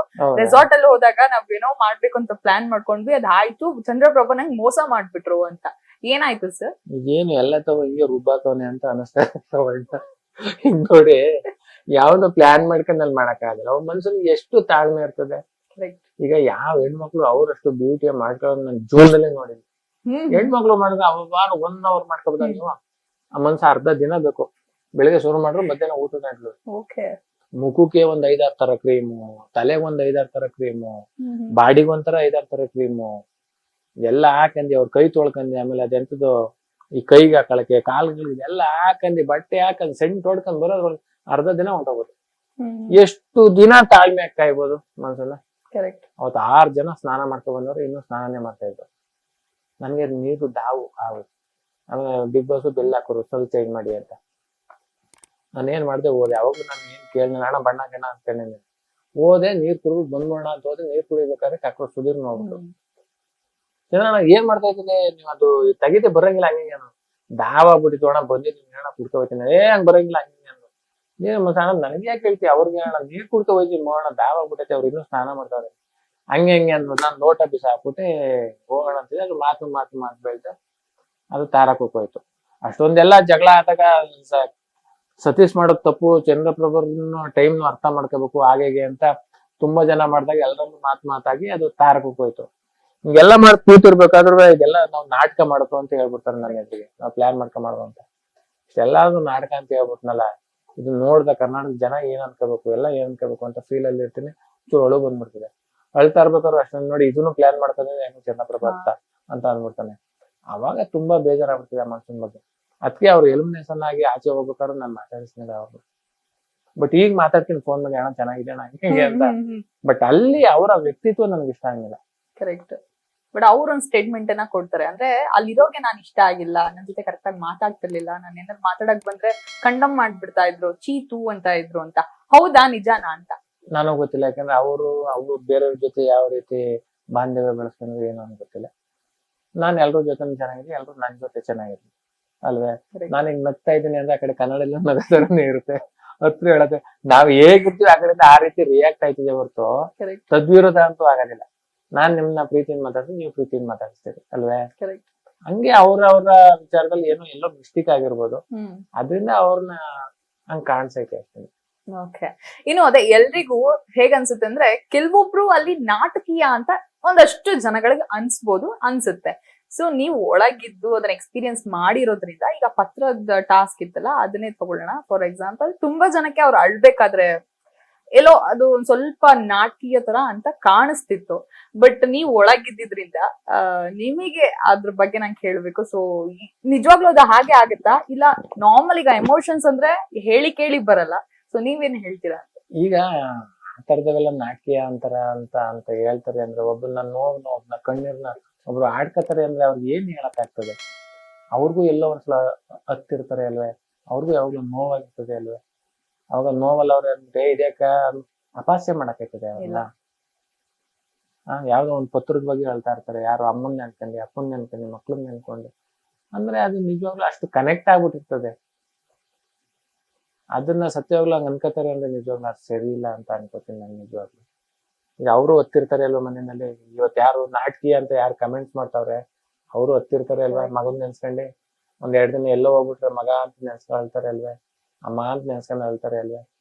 ಮತ್ತೆ ಯಾಕೆ ಇದು ಸತ್ಯ ಅಂತ ಯಾಕೆ ಕಮೆಂಟ್ಸ್ ಮಾಡೋದು ಅನ್ಕೋಬಾರ್ದು? ಸುಮ್ನೆ ಹೇಳಕ್ ಸಾಧ್ಯನಾ? ಸುಮ್ನೆ ನಗಕ್ ಸಾಧ್ಯನಾ? ಹುಚ್ಚ ಅಂತ ಅನ್ಕೋಬಿಡ್ತಾರೆ ಅಷ್ಟೇನೆ. ಹಂಗಾರೆ ಇಲ್ಲಿ ಹುಚ್ಚ ಯಾರು ಹಂಗಂದ್ರೆ? ಕಮೆಂಟ್ಸ್ ಮಾಡಿದಾರ ಅಥವಾ ಒಳಗಿರೋದು ಅಲ್ವೇ? ಹಿಂಗಾಗ್ಬಿಡುತ್ತೆ. ಯಾವತ್ತುವೆ ಆ ವಿಚಾರದಲ್ಲಿ ಗೇಲಿ ಮಾಡಕ್ ಹೋಗ್ಬಾರ್ದು. ಒಬ್ರು ಯಾರೋ ನೋವು ಹಂಚ್ಕೊತಾವ್ರೆ ಅಂದ್ರೆ ಅದನ್ನ ಗೇಲಿ ಮಾಡ್ಬಾರ್ದು. ಅದಕ್ಕೇನೆ ದೊಡ್ಡವ್ರು ಒಂದ್ ಮಾತು ಹೇಳೋದು, ನಾವ್ ಯಾರಿದ್ರೂ ಕಣ್ಣೀರ್ನ ಮತ್ತೆ ನಾವ್ ನೋವನ್ನ ಹಂಚ್ಕೋಬಾರ್ದು. ಅದನ್ನ ಯಾರು ಹಂಚ್ಕೊಂಡ್ರೆ ಅದನ್ನ ಸ್ವೀಕರಿಸೋದಿಲ್ಲ, ಅದಕ್ಕೆ ಆಪೋಸಿಟ್ ಮಾಡಿ ಗೇಲಿ ಮಾಡ್ತಾರೆ, ನಮ್ನ ಕೀಳ್ ಮಾಡ್ತಾರೆ. ಹೌದಲ್ವೇ? ನಾವ್ ಅದಕ್ಕೇನೆ ನಮ್ನ ನೋವನ್ನ ನಮ್ ಕಣ್ಣೀರ್ನ ಇನ್ನೊಬ್ರಿಗೋಸ್ಕರ ವೇಸ್ಟ್ ಮಾಡಿ ಹಾಕಕ್ ಹೋಗ್ಬಾರ್ದು ಇನ್ನೊಬ್ರ ಎದುರಿಗೆ. ಸೊ ಈಗ ನೀವು ಬಿಗ್ ಬಾಸ್ ಮನೇಲಿ ಇದ್ದಾಗ ಏನೇನ್ ನಾವು ಹೊರಗಡೆ ಮಿಸ್ ಮಾಡ್ಕೋತಾ ಇದ್ರಿ, ಈಗ ಹೊರಗ್ ಬಂದ್ಮೇಲೆ ಅಲ್ಲಿ ಏನ್ ಮಿಸ್ ಮಾಡ್ಕೋತಾ ಇದೀರಾ ಅಂತ? ಈಗ ನಾನು ಅಲ್ಲಿ ಒಳಗ್ ಹೋದಾಗ ಏನು ಮಿಸ್ ಮಾಡ್ಕೊಂಡೆ ಅಂತ ಅನಿಸ್ತಿರಲ್ಲ, ಯಾಕಂದ್ರೆ ಅಲ್ಲಿ ಹೋಗಿದ್ದೀನಿ ಗೆಲ್ಬೇಕು. ವೈಫ್ ಇದಾರೆ ಹೊರಗೆ ಅಲ್ಲ ಕರೆಕ್ಟ್. ಹೋಗ್ಬೇಕಾದ್ರೆ ಈಗ ತಂದೆ ಆಗ್ಬೋದು, ಫ್ಯಾಮಿಲಿ ಆಗ್ಬೋದು, ಅಮ್ಮ ಆಗ್ಬೋದು, ಒಳ್ಳೆ ಫ್ರೆಂಡ್ ಆಗ್ಬೋದು, ಎಲ್ರನ್ನು ಬಿಟ್ಟು ಹೋಗಿರ್ತೀವಿ ಅಂದ್ರೆ ಅಲ್ಲಿ ಏನೋ ಒಂದು ಟಾಸ್ಕ್ ಯಾರಿಗೂ ಸಿಗ್ದಿರೋ ಅಂತದ್ದು ಈಗ ಸಿಕ್ಕೈತೆ. ಬಿಗ್ ಬಾಸ್ ಅಂದ್ರೆ ಈಗ ಹೋಗಿ ಪುನಃ ಇನ್ನೊಂದ್ಸಲ ಹೋಗಕ್ ಆಗಲ್ಲ, ಜೀವನದಲ್ಲೇ ಹೋಗಕ್ ಆಗೋದಿಲ್ಲ. ಈಗ ಹೋಗಿದೀವಿ ಅಂದ್ರೆ ಒಂದ್ ಪ್ರಿಪೇರ್ ಆಗ್ಬೇಕು, ಒಂದಷ್ಟು ದಿನ ಆಡ್ಬೇಕು, ಗೆಲ್ಬೇಕು ಅಂತ ಹೋಗಿರ್ತೀವಿ. ಅವಾಗ ಆತರ ಮಿಸ್ ಮಾಡ್ಕೊಂಡು ಅಂತ ಅನ್ಸೋದಿಲ್ಲ. ಯಾವಾಗ್ಲೂ ನೆನ್ಪ್ ಮಾಡ್ಕೊಂಡಾಗ ಅಯ್ಯೋ ನಮ್ಮ ಅಮ್ಮ ಹೇಗಿರ್ಬೋದು, ನಮ್ಮ ಹೆಂಡತಿ ಏನ್ ಮಾಡ್ತಾ ಇರ್ಬೋದು ಅಂತ ಅನ್ಕತ್ವೇ ಹೊರ್ತು ಬೇರೆ ಏನು ಅನ್ಕೊಳ್ಳೋದಿಲ್ಲ. ಇದ್ರಲ್ಲಿ ಗೆದ್ದು ಹೋಗ್ಬೇಕನಪ್ಪ, ನಮ್ ತಾಯಿ ನೋಡ್ತಾ ಇರ್ತಾರೆ, ನಮ್ ಹೆಂಡತಿ, ನಮ್ ಸ್ನೇಹಿತರು ಎಲ್ಲರೂ ನೋಡ್ತಾ ಇರ್ತಾರೆ, ಏನೋ ಇದ್ರಿಂದ ತಕೊಂಡ್ ಹೋಗ್ಬೇಕು ಅನ್ನೋ ಬಂದಿರ್ತಾರೆ. ಅದ್ರ ಕಡೆನೆ ಜಾಸ್ತಿ ಫೋಕಸ್ ಇರುತ್ತೆ. ತುಂಬಾ ದಿನ ಆಗ್ಬಿಟ್ರೆ ಒಂದ್ ಸ್ವಲ್ಪ ಫ್ಯಾಮಿಲಿ ಕಾಡಕ್ ಶುರು ಆಗ್ಬಿಡ್ತದೆ. ಸೊ ಈಗ ಹೊರಗ್ ಬಂದ್ಮೇಲೆ ಎಲ್ರೂ ಒಂಥರ ನೆನಪಿಗೆ ಬರ್ತಾರೆ ಅಲ್ಲಿರೋದು ಅಷ್ಟು ಜನನು. ಬೆಳಿಗ್ಗೆ ಎದ್ದು ತಕ್ಷಣ ಸಾಂಗ್ ಬರೋದು, ಅದಾದ್ಮೇಲೆ ಬಿಗ್ ಬಾಸ್ ಧ್ವನಿ ಬರೋದು, ಆಮೇಲೆ ಎಲ್ಲ ಜೊತೆನಲ್ಲೇ ಊಟ ಮಾಡ್ತದೆ, ಎಲ್ಲ ಅಕ್ಕನ ಜೊತೆನಲ್ಲಿ ಕೆಲಸ ಮಾಡೋದು, ಇದೆಲ್ಲ ನೆನಪಿಗೆ ಬರುತ್ತೆ. ಒಂಥರ ಏನು ಮಿಸ್ ಮಾಡ್ಕೊಂಡಿ ಅಂತ ಅನಿಸ್ತದೆ ಎಲ್ಲರ ಸ್ನೇಹನ. ಈಗ ಬಿಗ್ ಬಾಸ್ ಮನೆಯಿಂದ ಹೊರಗ್ ಬರ್ತಾರಲ್ಲ ನೆಕ್ಸ್ಟ್, ಅಥವಾ ಈಗಿರೋರಲ್ಲಿ ಮತ್ತೆ ಅವ್ರ ಜೊತೆ ಈಗ ಗಿಲ್ಲಿ ನಿಮ್ಮ ಫ್ರೆಂಡ್ಶಿಪ್ ಅವಾಗಿಂದನೂ ಇದೆ. ಸೊ ಈಗ ಮತ್ತೆ ಇಂಥವ್ರ ಜೊತೆ ಫ್ರೆಂಡ್ಶಿಪ್ ಕಂಟಿನ್ಯೂ ಮಾಡ್ತೀನಿ ಅವ್ರ ಜೊತೆ ಅಂತಂದ್ರೆ ಯಾರಾಗಿರ್ತಾರೆ? ಎಲ್ರ ಜೊತೆನೂ ನಾನು ಚೆನ್ನಾಗಿರ್ತೀನಿ. ನೀವೆಲ್ಲ ಜೊತೆ ಚೆನ್ನಾಗಿದ್ನಲ್ಲ, ಎಲ್ರ ಜೊತೆ ನಾನು ಚೆನ್ನಾಗಿರ್ತೀನಿ. ಅಶ್ವಿನಿ ಮೇಡಮ್ ಅವ್ರ ಜೊತೆನೂ ತುಂಬಾ ಚೆನ್ನಾಗಿದೆ, ಅದೇ ರಕ್ಷಿತನ್ ಜೊತೆನೂ ಚೆನ್ನಾಗಿದೆ, ಗಿಲ್ಲಿ ಜೊತೆ ಮುಂಚೆನೆ ಚೆನ್ನಾಗಿದೆ. ನೋಡಿ ಹೇಳ್ತೀವಿ, ಗಿಲ್ಲಿನ ಬಿಟ್ಟು ಎಲ್ರ ಜೊತೆ ಚೆನ್ನಾಗಿರೋದ್ರಿಂದ ಎಲ್ರ ಜೊತೆನೂ ಮಾತಾಡ್ಬೇಕು ಅಂತ ಅನಿಸ್ತದೆ. ಯಾರ ಜೊತೆ ದ್ವೇಷ ಅಂತೂ ಇಲ್ವೇ ಇಲ್ಲ. ಕರೆಕ್ಟ್. ಇನ್ನು ಎಲ್ಲಾ ಕೂಡ ಸ್ಮೂತ್ ಆಗಿ ಹೋಗ್ತಾ ಇರುತ್ತೆ, ನೀವು ಕೂಡ ಸಖತ್ತಾಗಿ ಆಟ ಆಡ್ತಾ ಇರ್ತೀರಾ. ಬಾಂಬ್ ತರ ನಿಮ್ ವೈಫ್ ವಿಡಿಯೋ ಒಂದು ಪ್ಲೇ ಆಗುತ್ತೆ. ಹೌದು, ಹೇಗಿತ್ತು ಆ ಕ್ಷಣ ಅಂತ? ಏನಿಲ್ಲ, ಅವಕ್ಕೆಲ್ಲ ತಲೆ ಕೆಡ್ಸ್ಕೋಬಹುದು. ಅವಳಾಟ ಒಳಗ್ ನನ್ನ ಆಟ ನಾನು ಆಡ್ತೀನಿ. ಓಕೆ, ಏನು ಇಲ್ಲ, ಅದು ಮಾಮೂಲಿ ಆ ಒಂದು ಇದ್ದೇ ಇರ್ತದೆ. ನನ್ ಗಂಡ ಏನ್ ಇಷ್ಟೊಂದು ಇದ್ ಮಾಡ್ತಾವ್ರಿ ಅಂತ. ಆಮೇಲೆ ನಾನೆಲ್ಲ ಹಲವಾರು ಸ್ಕಿಟ್ ನಲ್ಲಿ ನೋಡಿರ್ತಾಳಲ್ಲ, ನನ್ ಗಂಡ ಅಂದ್ರೆ ಇದೇ ತರ ಕ್ಯಾರೆಕ್ಟರ್ ಜೊತೆಗೆ ಅಂತ ಬಿಟ್ಬಿಟ್ಟಿರ್ತಾಳೆ ಅಷ್ಟೇ. ಅದೇ ಈಗ ನೀವು ಹೊರಗ್ ಬರ್ಬೇಕಾರೆ ಲೈಕ್ ಈ ತರದ ಕಮೆಂಟ್ಸ್ ಗಳನ್ನು ನಾನು ನೋಡ್ತಾ ಇದ್ದೆ. ವೈಫ್ ಗೆ ಎದ್ರುಕೊಂಡು ಏನಾದ್ರು ಬಂದ್ಬಿಟ್ರ ಚಂದ್ರಪ್ರಭಾ ಅವರು ಅನ್ನೋದು ಕೂಡ. ಯಾಕಂದ್ರೆ ಅದೇ ವಾಸ್ತಲ್ವಲ್ಲ, ಇಲ್ಲೆಲ್ಲ ಸ್ಟೇಜ್ ಮೇಲೆಲ್ಲ ನಾನು ಹೆಂಡ್ತಿ ನೋಡೋಳೆ ಡಬಲ್ ಮೀನಿಂಗೇ ಮಾತಾಡ್ತಾನೆ, ಬರೀ ಫಸ್ಟ್ ನೈಟ್ ಸ್ಕಿಟ್ಟೇ ಮಾಡ್ತಾನೆ, ಎಲ್ಲ ಗೊತ್ತಲ್ಲ ಎಲ್ರಿಗೂ. ಆತರ ಏನಿಲ್ಲ. ಬಟ್ ನಾನ್ ಬರೋಕೆ ಬೇರೆನೆ ಕಾರಣ, ಒಂದು ದೊಡ್ಡ ಕಾರಣ ಅದೆಲ್ಲ ಬಂದ್ಬಿಟ್ಟು. ಅದೇ ಹೇಳಲ್ಲ. ಆದ್ರೆ ಹೇಳಲ್ಲ. ನೋಡೋಣ ಆ ಟೈಮ್ ಯಾವಾಗ ಬರುತ್ತೆ ಅಂತ. ಸೊ ನಿಮ್ಮ ಪ್ರಕಾರ ಈ ಸೀಸನ್ ಅಲ್ಲಿ ಈ ಸೀಸನ್ ನ ಗೆಲ್ಲೋರು ಯಾರಾಗಿರ್ಬೋದು ಅಂತ ಆತರ ಹೇಳಕ್ ಆಗತ್ತೆ ಇಲ್ಲ. ಹ್ಮ್. ಯಾಕಂದ್ರೆ ನಿಮ್ಮ ಈಗ ಪ್ರಕಾರ? ಇಲ್ಲ ಆಗಿ ಸಾಧ್ಯನೇ ಇಲ್ಲ ಹೇಳಕ್ಕೆ. ಯಾಕಂದ್ರೆ ಅಲ್ಲಿರೋ ಅಷ್ಟು ಜನನು ಅವ್ರವ್ರ ಒಂದು ವೃತ್ತಿ ಜೀವನದಲ್ಲಿ ಹೆಸರು ಮಾಡಿರೋ ಅಂತರ ಇರೋದು. ಯಾರು ಕೇಳಲ್ಲ, ಯಾರು ಮೇನಲ್ಲ. ಈಗ ಪ್ರೆಸೆಂಟ್ ಸಿಚುವೇಶನ್ ಅಲ್ಲಿ 6ನೇ 7ನೇ ವರ್ಗ ಹೋಗ್ತೈತೆ. ಇಲ್ಲಿ ತನಕ ಒಂದ್ ಸ್ವಲ್ಪ ಗಿಲ್ಲಿ, ರಕ್ಷಿತಾ, ಅಶ್ವಿನಿ ಮೇಡಮ್ ಅವ್ರು ಚೆನ್ನಾಗಿ ಆಡ್ತಾವ್ರೆ ಅಂತ ಹೇಳ್ಬೋದು. ಆದ್ರೆ ಮುಂದಿನ ದಿನ ಇನ್ನೂ ಜರ್ನಿ ಐತೆ ಜನವರಿ ತನಕ. ಅಲ್ಲಿ ತನಕ ಯಾರು ಬೇಕಾದ್ರೂ ಬ್ಲಾಸ್ಟ್ ಆಗಿ ಮೇಲೆ ಹೋಗ್ಬೋದು, ಯಾರು ಬೇಕಾದ್ರೂ ಕೆಳಗೆ ಬರ್ಬೋದು, ಯಾರು ಬೇಕಾದ್ರೂ ಹೋಗೋ ಸಾಧ್ಯತೆಗಳು ಅತಿ ಹೆಚ್ಚೈತೆ. ಎಲ್ಲ ಬ್ಲಾಸ್ಟ್ ಆಗ್ತಾವ್ರೆ. ಈಗ ಮಾಡು ಇಲ್ಲಿ ಗಂಟೆ ಸೈಲೆಂಟ್ ಇದ್ದ, ಈಗ ಕ್ಯಾಪ್ಟನ್ ಫುಲ್ ಚೇಂಜ್ ಆಗ್ಬಿಟ್ಟೈತೆ ಅವನ ಗ್ರಾಫಿ. ಮಾಳು ತುಂಬಾ ಅಭಿಮಾನಿಗಳನ್ನ ಹೊಂದಿರುವಂತ ಒಬ್ಬ ಅದ್ಭುತ ಹಾಡುಗಾರ ಅಲ್ವೇ. ಈಗ ಅದೇ ತರ ಎಲ್ರು ಇದಾರೆ. ಕಾಕ್ರೋಚ್ ಸುಧೀರ್ ಆಗ್ಬೋದು, ಒಳ್ಳೆ ಮಾತುಗಾರ ಆಗ್ಬೋದು, ಧನುಷ್ ಆಗ್ಬೋದು, ಸೀರಿಯಲ್ ಗೀತಾ ಸೀರಿಯಲ್ ಒಳ್ಳೆ ಹೆಸರು ಮಾಡಿ ತುಂಬಾ ವರ್ಷ ಜರ್ನಿ ಆಗಿರುವಂತ ಒಂದು ಸೀರಿಯಲ್. ಹಂಗೆ ಅಷ್ಟು ಜನನು ಅವ್ರ ವೃತ್ತಿನಲ್ಲಿ ಹೆಸರು ಮಾಡಿರುವಂತ ಆಗಿರೋದ್ರಿಂದ ಅವ್ರು ಹಿಂಗೆ ಇರ್ತಾರೆ, ಹೋಗ್ತಾರ, ಹಂಗೆ ಹೋಗ್ತಾರೆ ಅಂತ ನಾವ್ ಅನ್ಕೊಳಕ್ ಸಾಧ್ಯನೇ ಇಲ್ಲ. ಯಾವಾಗ ಬೇಕಾದ್ರೂ ಏರುಪೇರ ಆಗ್ಬೋದು. ಒಂದಷ್ಟು ಅಲ್ಲಿರೋ ಕಂಟೆಸ್ಟೆಂಟ್ಸ್ ನ ನೀವು ಹೊರಗ್ ನೋಡಿರ್ತೀರಿ. ಸೊ ಅವಾಗ ಅವ್ರನ್ನ ನೀವು ಬೇರೆ ತರ ಅಂದ್ರೆ ನಾರ್ಮಲ್ ಆಗಿ ನೋಡಿರ್ತೀರಾ. ಬಟ್ ಅಂತ ವ್ಯಕ್ತಿತ್ವಗಳು ಒಳಗ್ ಹೋದ್ಮೇಲೆ ಚೇಂಜ್ ಆಗಿರೋದಿದ್ಯಾ? ಇಲ್ಲ, ಧನುನು ಫಸ್ಟ್ ಅವ್ನು ಇಲ್ಲಿ ಆಗಿದೆ, ಅಲ್ಲೂ ಹಾಗೆ ಇದ್ದಾನೆ. ಧನು ಚೇಂಜ್ ಅಂತ ನಾನು ಹೇಳಕ್ ಆಗಿಲ್ಲ. ಅದ್ ಬಿಟ್ರೆ ಸ್ಪಂದನ ಅಷ್ಟೇನೆ, ಅವರು ಹಾಗೆ ಇದ್ದಾರೆ, ಏನು ಸಮಸ್ಯೆ ಇಲ್ಲ. ಆಮೇಲೆ ಕಾವ್ಯನೂ ಅಷ್ಟೇನೆ, ಏನು ಬದಲಾವಣೆ ಅಂತ. ಗಿಲ್ಲಿ ಅವ್ನ್ ಗೊತ್ತೇ ಎಲ್ಲೋ ಅಂದ್ರೆ ಅವ್ನ್ ಅದೇನೆ, ಯಾವ್ದಾದ್ರು ಒಂದ್ ಹುಡುಗಿ ಮಾಮೂಲಿ ಕಾಂಬಿನೇಷನ್ ಇಡ್ಕತಾನೆ. ಇಲ್ಲೂ ಎಲ್ಲ ಇದ್ದಾಗ ನೋಡಿದ್ರಲ್ಲ ಸುಮಾರು ಜನ ಕಾಂಬಿನೇಷನ್. ಹಂಗೆ ಗಿಲ್ಲಿ ಅವನೇನೋ ಬದಲಾಗಲ್ಲ ಅಂತ ನ್ಯಾಚುರಲಿ ಹೇಗಿದ್ದಾನೆ ಹಾಗೆ ಅವ್ನು ಆಟ ಆಡ್ತಾ ಇದ್ದಾನೆ. ಸೊ ನೀವ್ ಇದನ್ನ ಹೇಳಿದ್ಮೇಲೆ ನಂಗೆ ಈ ಕ್ವೆಶನ್ ಉಟ್ಕೋತು. ಅಂದ್ರೆ ಗಿಲ್ಲಿಯರ್ಗೆ ಕಾಂಬಿನೇಷನ್ ಇರ್ಲೇಬೇಕಾ ಎಲ್ಲಾ ಶೋನಲ್ಲೂ? ಸಿಕ್ಕೇ ಸಿಗುತ್ತೆ. ಸಿಗುತ್ತೆ. ಆಮೇಲೆ ಜಂಟಿನಲ್ಲೇ ಸಿಕ್ಬಿಡ್ತಲ್ಲ ಬಿಗಿನಿಂಗ್, ಜಂಟಿನಲ್ಲೇ ಸಿಕ್ಬಿಡ್ತಲ್ಲ. ಆ ಜಂಟಿನಲ್ಲಿ ಏನ್ ಮಾಡೋದು ಜೊತೆಲೇ ಇರ್ಬೇಕಾದಂತ ಒಂದು ಆಯ್ತಲ್ಲ, ಅವಾಗ ಅವ್ರಿಬ್ರು ಬಾಂಡಿಂಗ್ ಬೆಳೀತಾ ಅಷ್ಟೇ. ಒಂದ್ ಒಳ್ಳೆ ಫ್ರೆಂಡ್ಲಿ ಆಗಿ ಚೆನ್ನಾಗಿದೆ ಅಷ್ಟೇ. ಅದ್ರಲ್ಲಿ ಯಾವ್ದಲ್ಲ ಹೋಗಿ ಪ್ರೀತಿ ಈ ತರ ಇಲ್ಲ. ಜನಗಳು ಅಂದ್ರೆ ನಾನ್ ಹೇಳ್ತೀನಿ, ಅವರು ತುಂಬಾ ಸೀರಿಯಸ್ ಆಗಿ ತಗೊಂಡ್ ಆತರ ಅರ್ಥ ಮಾಡ್ಕೊಂಡಿದ್ರು ಏನೋ ಗೊತ್ತಿಲ್ಲ. ಬಟ್ ನಮ್ಮಲ್ಲಿ ಆತರ ಮನಸ್ತಾಪ ಅದು ಇದು ಏನು ಇರ್ಲಿಲ್ಲ. ನಾವ್ 3 ಜನ ತುಂಬಾ ಚೆನ್ನಾಗಿದೆ. ಇಲ್ಲಿ ಅಣ್ಣ ಚಂದ್ರಣ್ಣ ತಂಗವ ಎಲ್ಲಿ ನಾನು ನಾವ್ 3 ಜನ ಹಂಗೆ ಚೆನ್ನಾಗಿದ್ದು. ನಿಮ್ಗೆ ನಾನು ಇಲ್ಲ ನಂಗೆ ಇದು ಸೆಟ್ ಆಗ್ತಾ ಇಲ್ಲ, ನನ್ಗಲ್ಲ ಅನಿಸ್ತಾ ಇದೆ, ನಾ ಹೊರಗ್ ಬರ್ಬೇಕು ಅಂತ ಅನ್ಸಿದ್ ಯಾವಾಗ? ಯಾಕಂದ್ರೆ ಈ ವಾರ 3-4 ದಿನದಿಂದ ಕಾಡ್ತಾ ಇತ್ತು. ಯಾಕಂದ್ರೆ ಈ ವಾರ ನೀವು ತುಂಬಾ ಅಂದ್ರೆ ತೊಡಗಿಸ್ಕೋತಾ ಇದ್ರಿ ನಿಮ್ಮನ್ನ, ಬಟ್ ಎಲ್ಲೋ ಒಂದ್ ಕಡೆ ನೀವು ಸ್ಲೋ ಆಗ್ತಾ ಇದ್ರಿ. ಮತ್ತೆ ಇಲ್ಲ, ಈ ವಾರ ನಮ್ಗೆ ಉತ್ತಮ ಬಂದಿರೋದು, ಈ ವಾರನೇ ಅಂದ್ರೆ ಚೆನ್ನಾಗಿ ಹೋಗಿರೋದು ಅಂತ. ಯಾಕಂದ್ರೆ ಉತ್ತಮ ಗೊತ್ತಲ್ಲ, ನಾನ್ ಸ್ಲೋ ಅದೇ ಅಂತ ಅನಿಸ್ಲಿಲ್ಲ. ಬಟ್ ನನ್ಗೆ ಅದನ್ನೇ ಬೇಡ ಅಂತ ಕೆಲವೊಂದ್ ಅದೇ ಓವರ್ ಥಿಂಕ್ ಮಾಡ್ತಾ ಇದ್ರಿ ಅಂತ ಕಾಣಿಸ್ತಾ ಇದೆ. ಸೊ ಈ ವಾರ ಹೊರಗ್ ಬರ್ಬೇಕು ಅಂತ ಅನಿಸ್ಬಿಟ್ಟು ಬಂದಿರ್ತೀನಿ. ಇನ್ ಕೇಸ್ ಇಲ್ಲ ಸುದ್ದಿ ಅವರು ಅವ್ರ ಸ್ಪೆಷಲ್ ಪವರ್ ಯೂಸ್ ಮಾಡ್ಕೊಂಡಿರ್ಲಿಲ್ಲ, ನೀವ್ ಅಲ್ಲೇ ಅಂದ್ರೆ ಸೇವ್ ಆಗಿ ಅಲ್ಲೇ ಇಡ್ತಾ ಇದ್ರಿ ಅಂದ್ರೆ ಏನಾಗ್ತಾ ಇತ್ತು ಅಂತ? ಇಲ್ಲ, ನಾನು ಅದಕ್ಕಿಂತ ಮುಂಚೆನೆ ನಾನು ಇದ್ ಮಾಡ್ಬಿಟ್ನಲ್ಲ. ಬಿಗ್ ಬಾಸ್ ನಿಯಮ ಏನು ದಾಟಿ ಒಳಗೆ ಹೋಗಂಗೆ ಇಲ್ಲ, ಹೋಗ್ತೀನಿ ಅಂತ ಹೇಳಂಗಿಲ್ಲ, ಆ ಬಾಗ್ಲ ಹತ್ರ ದಾಟಿ ಹೋಗಂಗಿಲ್ಲ. ನಾನು ಅದೆಲ್ಲ ರೂಲ್ಸ್ ಎಲ್ಲ ಬ್ರೇಕ್ ಮಾಡೋದು. ನಾನು ಹೋಗ್ಲೇಬೇಕು ಅಂತ ರೂಲ್ಸ್ ಬ್ರೇಕ್ ಸುದೀಪ್ ಸರ್ ಆಯ್ತು, ನೀವ್ ಅಂದ ಹಾಗೇನೆ ಬನ್ನಿ ಆಯ್ತು ಹೊರಗಡೆ. ಯಾಕೆ ಹಂಗಾಯ್ತು ಅಂತ ಕೇಳಿದ್ರು ವ್ಯಕ್ತಿವನ್ನು. ಇಲ್ಲ ಸರ್, ಅದು ಹೇಳಕ್ ನಂಗೆ ಇಷ್ಟ ಇಲ್ಲ ಸರ್, ನಾನು ಹೇಳಕ್ ಅಂತ. ಇನ್ನು ಹೊರಗಿದ್ದಾಗ ಎಷ್ಟು ದಿನ ನಾನ್ ಬಿಗ್ ಬಾಸ್ ನಲ್ಲಿ ಇರ್ಬೇಕು ಆತರ ಅಷ್ಟಂತೂ ಇದ್ದೇ ಇರ್ತಿಲ್ಲ. ನಾನು ಟ್ರೋಫಿ ಗೆಲ್ಬೇಕು ಅಂತಲೇ ಎಲ್ರು ಕೂಡ ಹೋಗೋದು. ಬಟ್ ನಿಮ್ಮ ಯೋಚನೆಗಳು ಹೇಗಿತ್ತು ಅಂತ? ನಾನು ಇನ್ನೂ ತುಂಬಾ ಲಾಂಗ್ ಇರುವೆ. ನಾನು ಆಕ್ಚುಲಿ ವೀಕ್ಷಕರಿಗೂ ಇದೇ ಇದ್ದಿದ್ದು. ಹೌದು, ನಾನು ತುಂಬಾ ಲಾಂಗ್ ಇದ್ದೆ. ಬಟ್ ಬೇಡ ಅಂತ ಬಂದೆ. ಯಾಕಂದ್ರೆ ಉತ್ತಮ ತಗೊಂಡ್ಮೇಲೆ ಮತ್ತೆ ಎಲ್ಲ, ಆಮೇಲೆ ಕ್ಯಾಪ್ಟನ್ ಆದ್ರೆ ಕಿಚನ್ ಚಪ್ಪಳೆ ಸಿಕ್ಕಿದ್ರೆ ಅದೊಂಥರ ಇನ್ನು ಜವಾಬ್ದಾರಿನೇ ಹೆಚ್ಚಾಯ್ತದೆ. ಒಂದಷ್ಟು ಜರ್ನಿ ಮಾಡ್ಬೋದು ಅಂತ ಅನಿಸ್ತದೆ ಆ ವಾರ. ಬಟ್ ನನಗೆ ಉತ್ತಮ ಬಂದಾಗ ನಾನು ಒಳ್ಳೆ ನಿರ್ಧಾರ ಮಾಡ್ಕೊಂಡಿದ್ದೆ. ಉತ್ತಮ ಬಂದ ತಕ್ಷಣ ನಾನು ಹಾಕ್ಕೊಡ್ತೀನಿ ಅನ್ಕೊಂಡು.